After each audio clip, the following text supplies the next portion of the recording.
welcome everyone. My name is Ashley. There you go. I'm the Youth Public Services Librarian here at the Mechanicsville branch of the Pamunkey Regional Library.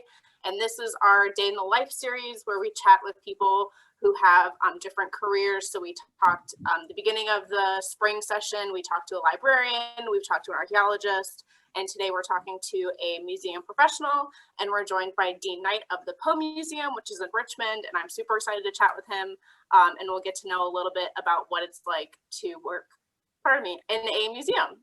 So thanks for joining us, Dean. Did you want to say anything, maybe a little bit about the Poe Museum? Sure, I'd be happy to. So first of all, as you said, we're the Poe Museum in Richmond, Virginia. We do tend to stress that because a lot of I think a lot of people associate Edgar Allan Poe with Baltimore and occasionally with England even. And Poe lived in Baltimore. He also lived in England. He also lived in Philadelphia. He also lived in New York. And he also lived pretty much on the road. Poe moved around a lot. But Richmond is where he's from. He was orphaned here in Richmond at the age of 2 and grew up in Richmond in the neighborhood that I'm in now, the neighborhood where the museum is, which is Shockoe Bottom in Richmond, Virginia, and a bit farther, generally sort of downtown Richmond. And we here at the Poe Museum have the largest collection of artifacts relating to Poe, his life and his works anywhere in the world, on public display at least. And we're here in his hometown and in his home neighborhood. We are open. We've been open in 2021. So of course, we're still within the COVID-19 pandemic, but we've been open since July of last year. So we were closed for a couple months due to COVID, but we reopened. We're doing normal hours, not normal procedures. We've got COVID procedures in place, but we are open, and we're glad to see people visiting. And we're doing more virtual things like this. Yeah, that's awesome. And I can confirm, I don't know how many times I've been to the Poe Museum for all kinds of stuff.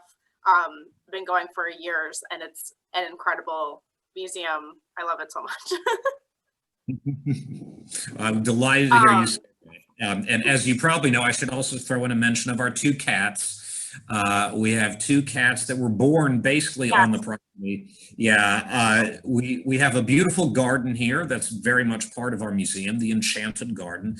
And we have a shrine in the rear of the garden.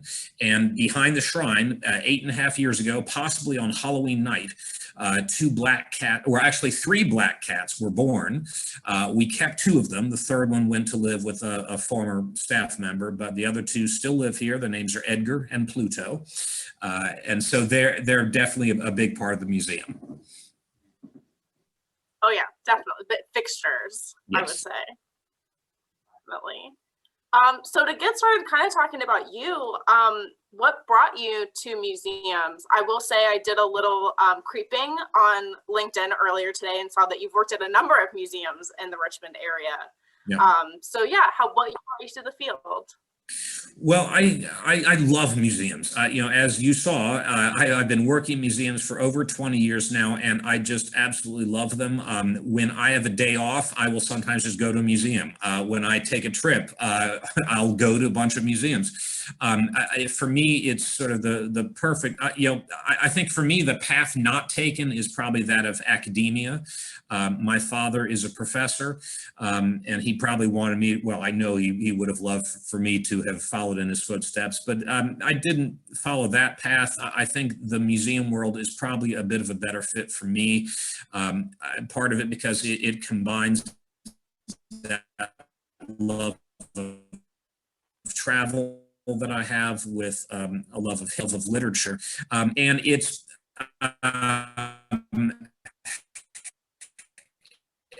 academia can be a bit removed. I know my father would hate it if I said it's not the real world, and I'm not saying that, but obviously if you're in college or if you're teaching college, it's a certain point of your life, and then it's not part of your life anymore. Whereas museums are, of course, that aspect of sharing history and literature with anyone who wants it at any time, basically. So that's, I think, essentially what caused me to start working in museums when I was pretty young, well, a young adult. I guess I started my first museum when I was, I guess, 24 years old, and that's more than 20 years ago. Wow, yeah. So you already answered my second question, which was how long have you been doing this? So you said 20 years. And do you find that you kind of engage more with adults or kids, or just like anyone who is interested doing programs and stuff for all kinds of ages? For me, it's both. As you just touched on, I have long been involved in programs and tours, both for the general public and also for groups, both school groups and adult groups. Here at the Poe Museum, I am in charge of school groups. That has not always been true in my museum career, but throughout almost all of my museum career, I have been engaged with school groups, not necessarily as part of an education department.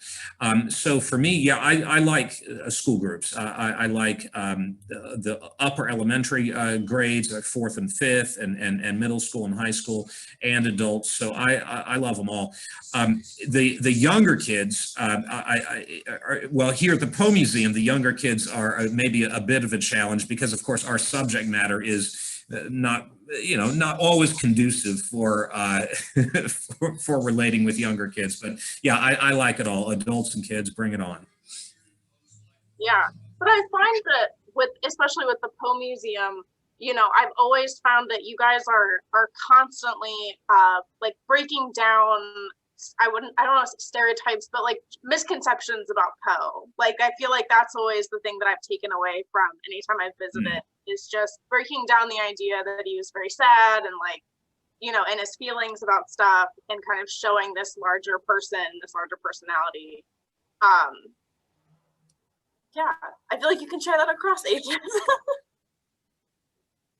Right. Yeah. No, I think you're absolutely right. That's definitely part of our mission. I mean, not formally, but it's certainly part of what we do. Is we present Poe, who he was as a person, and yeah, I think we do like to get away from the idea that Poe basically was a character in one of his horror stories, because he wasn't. That's one of the reasons that people have an impression of him as a madman or a drug addict. He was neither. I think that's pretty clear. He did have some problems with alcohol, but he really was a working writer, a man who worked a great deal. He had day jobs, most of his life. It's hard for him to keep a job, but that's a different matter. Poe was a working man of literature and of journalism and of magazines.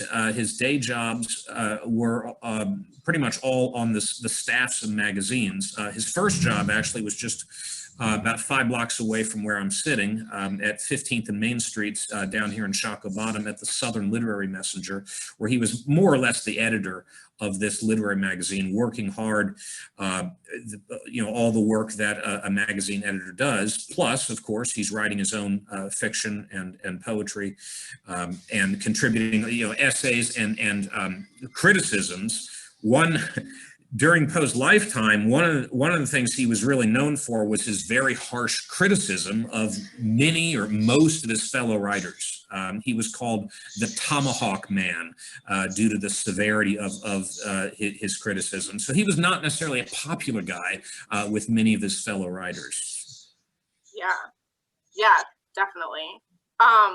So I guess kind of getting more into like the way your job functions. What is your schedule like? Like your day to day? I know we talked, I mentioned this briefly at the beginning, at the start of this program, a colleague of mine interviewed me, and I said, I have a very kind of 9 to 5 type job. We talked to an archaeologist who has very not a 9 to 5 job. So what is your schedule like, being the coordinator for programs? Right. Yeah, I know. I'll talk about Poe all day, but you want me to talk about me. Well, first of all, I'd say that this is 9 to 5 fairly strictly. As you know, Ashley, we do evening programs. We do the unhappy hours, which are a lot of fun. Those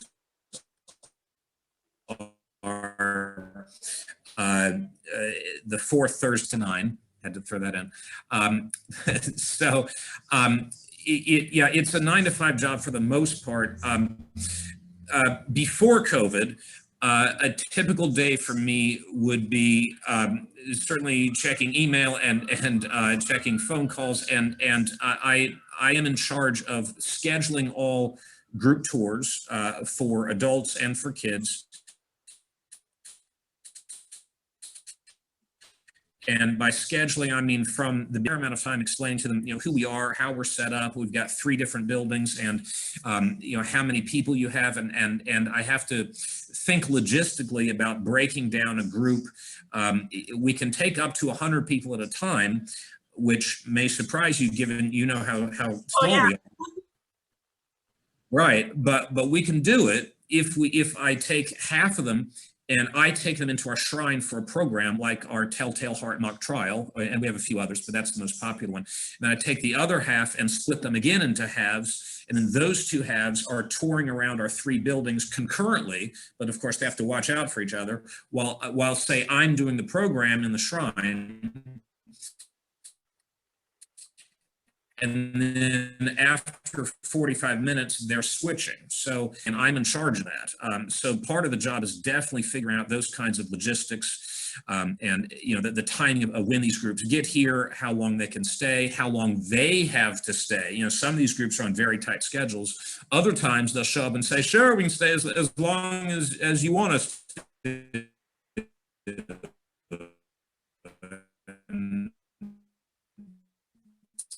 Sometimes I'm like, well, I got another group at noon or something like that.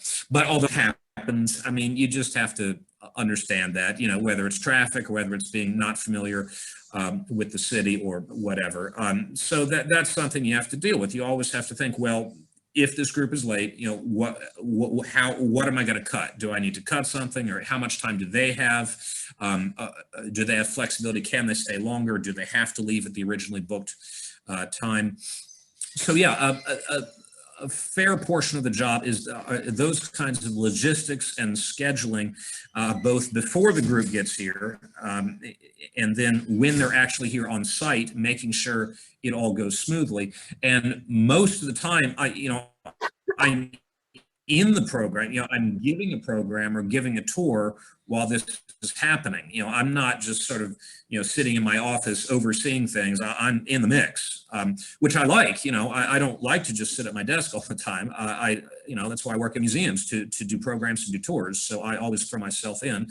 And of course, we're a small museum. We don't have so many extra people where people can just be, sitting at a desk while we got a big group like this. So that's a big part of my job. Also, since we are a small museum and the way we're set up, we all do a lot of different things, and we all help to run the place. I'll sit at the front desk for 4 hours sometimes, just checking people in, selling tickets, selling merchandise. And I'll talk to people who are interested in getting married here. I'll give them some basic information if they're calling in, and sometimes I'll do a basic walk around. I'll show them the site, and I'll talk to them about the way people use the site for weddings. And of course, I give tours. Again, pre-COVID, we gave tours to public tours typically at 11, 1, and 3. And I get head tour guide, sort of, meaning I'm the one who does those the most often. When COVID is over, I have no idea what we're going back to. I really don't know at this point, because we haven't been able to give any in-person tours because of COVID in our small spaces, although I am doing virtual tours. So yeah, I hope that's some idea of what I do day to day. I mean,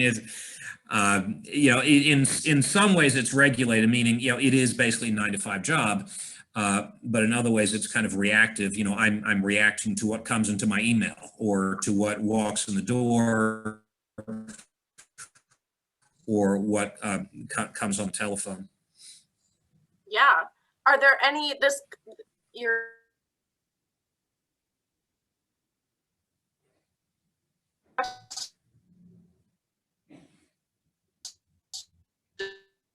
before I even get to ask them, now I could be completely misremembering.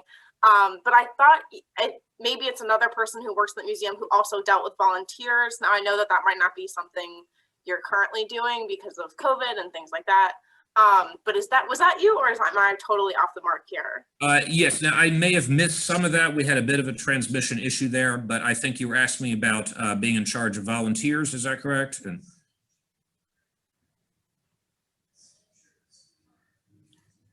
Yes. Okay. Yes, you're right. And I am currently in charge of volunteers. That's actually relatively new for me. So I guess that's one reason why I didn't mention. I actually took over being in charge of volunteers during COVID, actually, when I came back from furlough. So yes, I'm in charge of volunteers, and I send them a monthly email, and we are still technically taking in new volunteers, people who fill out the form, but we don't have a lot to offer them at this time. So when someone fills out that form now during COVID, I basically say, we don't have much for you, but I can put you on my list. And I occasionally, people with certain interests and backgrounds, I can set them up with a discussion with our curator. And part of this is, since we're so small, we can only have maybe one volunteer in the collections department at a time. We do have someone who I think might be leaving soon, so I'm kind of trying to see into the future and match some people up with our curator to see who he might like. But yeah, you're right. I'm in charge of volunteers. I didn't mention it because there's not a lot happening with that right now, quite frankly. I used to be in charge of members. That kind of got switched during COVID.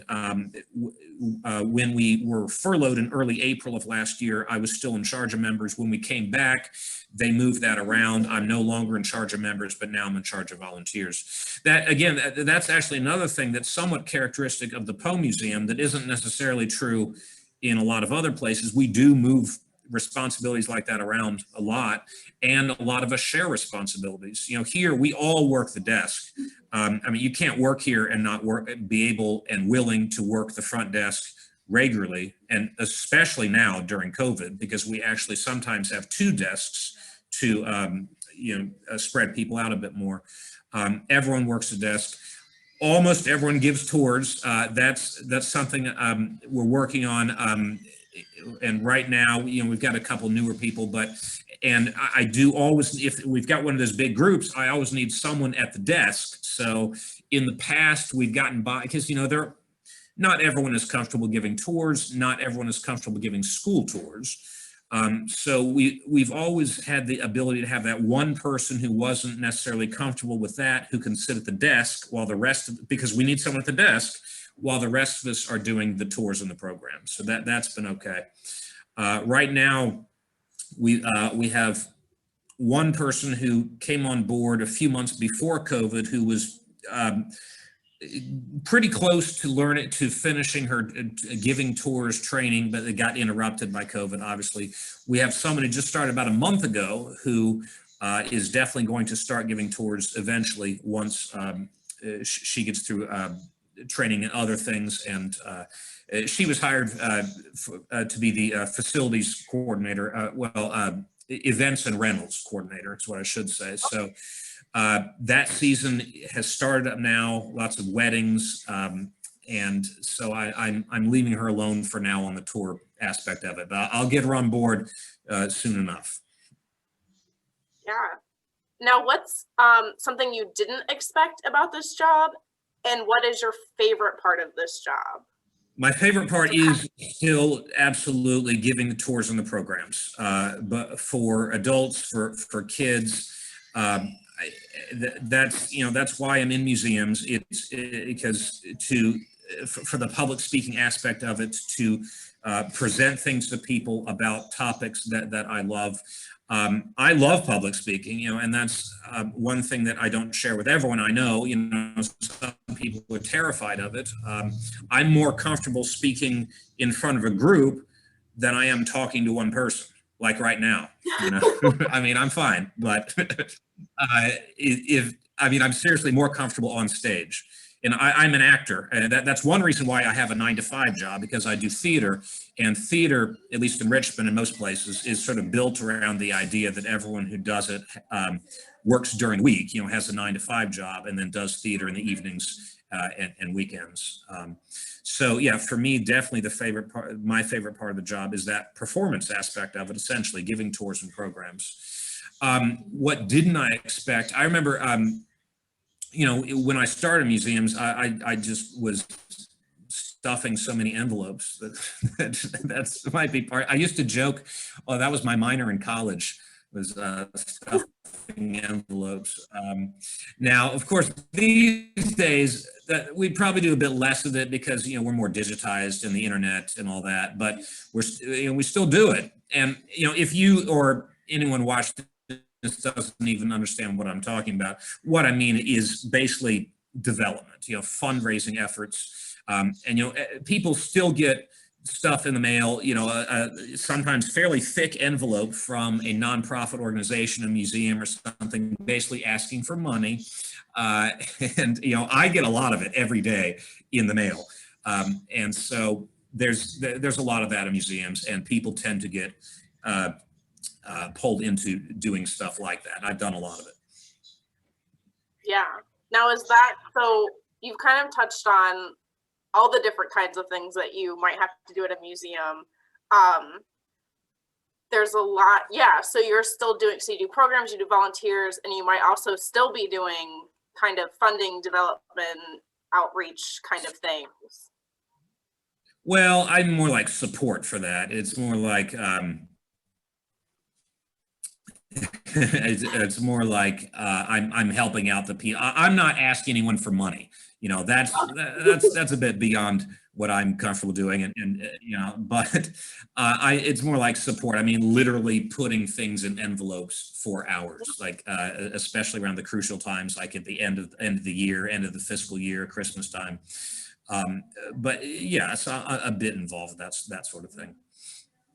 Okay, and I guess so. My second to last question is: do you have any advice for anyone thinking about museums?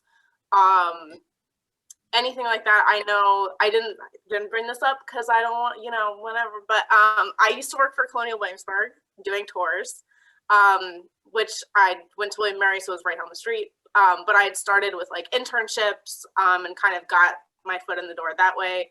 But yeah, any advice that you might have for anyone thinking about, because I wanted to volunteer at the Poe Museum so bad, and just those little things that people might not think about. Yeah, well, yeah, I think you're on the right track there in that internships, volunteers, and part-time jobs are definitely can be the foot in the door. I think that if you're just out of college and you're thinking you're going to get a full-time job in a museum right away, I mean, it could happen, but it's not. But it's by no means guaranteed, especially now, I would say.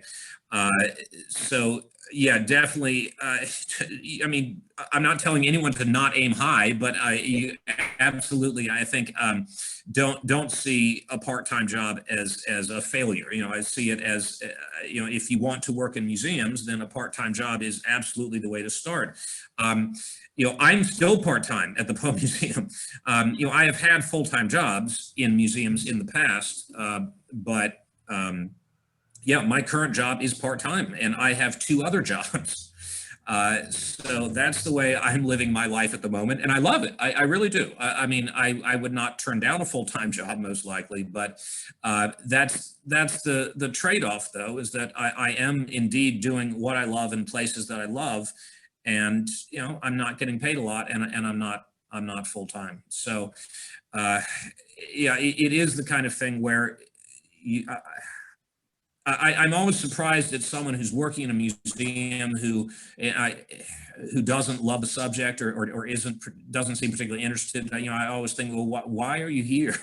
This is a museum. This is not some factory where you have to work hard to bring home the bacon or whatever. It's a museum, and that seems to be one of the benefits of working in a museum, is that you get to be around.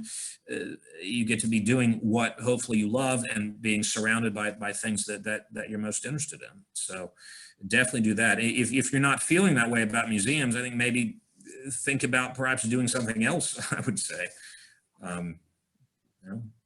I will add, especially since you mentioned you have given tours as well, I would say that unfortunately, the trend does seem to be moving slowly away from tours. Again, generally speaking, here at the Poe Museum years ago, before I worked here, they gave tours every hour, on the hour. And I think at one point, I mean, you couldn't just walk around the museum on your own. You had to take the tour. So you had to wait for the next hour and then take the tour and then leave. Now, obviously, there are drawbacks to that. If someone wants to spend a long time in the museum and read everything, you don't get that in that system.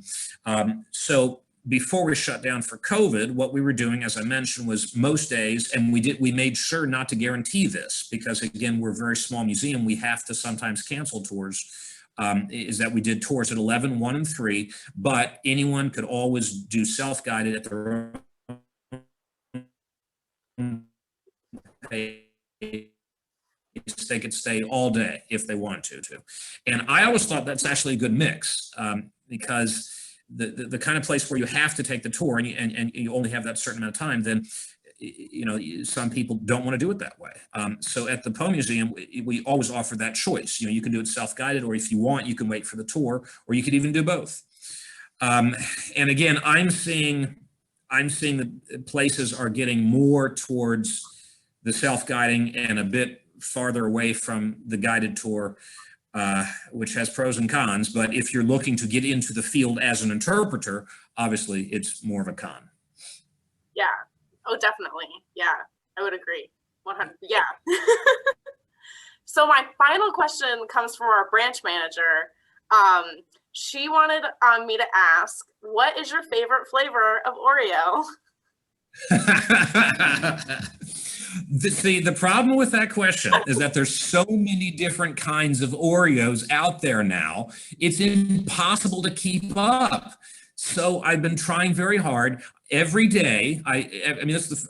We talk about my day-to-day. I left that out, but actually every morning at 9:01 a.m., what I do first is I Google all the new Oreo flavors that are out, and I go to the store and I buy them all, and then I sample them, and then that's pretty much brunch.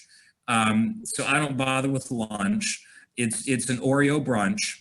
And there's so many different flavors, the carrot cake, we got red velvet cake, we got birthday cake, and that's just the cakes. And that's only 3 of them. We got Lady Gaga cookies, and I'm not joking, they're Lady Gaga Oreos. We've got the donut Oreos. So it's really cruel to ask me to pick just one. So, but that's part of my routine. Every day I Google, find out what's out there, sample, you got to do a taste test, and then for dessert, for dinner, then I know which one I want because I've already tried all the new ones that morning. Okay, well, is there? I got maybe a better question is there a That's flavor? A great question. There's nothing wrong with that question. Is there like a flavor you've tried and you're just like, I just want to keep going back to this one flavor of Oreo?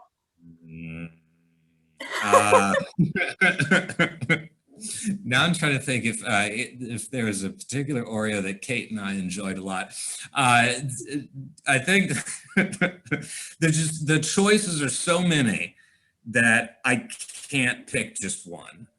And you can tell that to the people at Oreo, at Nabisco, whoever, you can tell that, and then I can be their spokesman. See, I don't want to choose just one, Oreo people, because when I become your spokesman, Oreo people, then I will not just pick one. I will be the spokesman for all the Oreos. And you can trust in me. And Kate Emmenizer, she will help.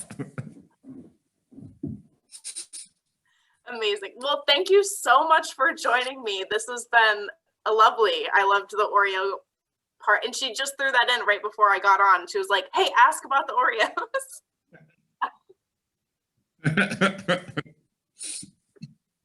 Well, you're very welcome, Ashley.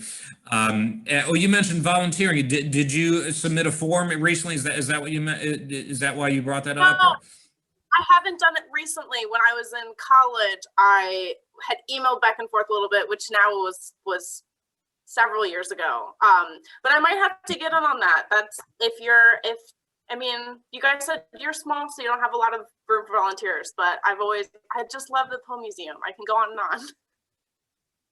Okay, good. I was making sure that, you didn't fill out the form and I didn't respond or something. So, because I respond to everyone, even if it's to say, sorry. But, and well, as I said, right now there just isn't much, but, I mean, if you fill out the form, I will definitely respond, and that's the least I can do. And I can put you on my list. Awesome. Yeah. Well, thank you again, and thank you for everyone joining us via YouTube when this gets posted. Yeah, thank you so much, and thank you for joining me and having this chat with me. It was great. Thank you a lot. Oh, you're very welcome, Ashley, and thank you for being a supporter of the Poe Museum over the years. Oh, anytime. All right. Bye.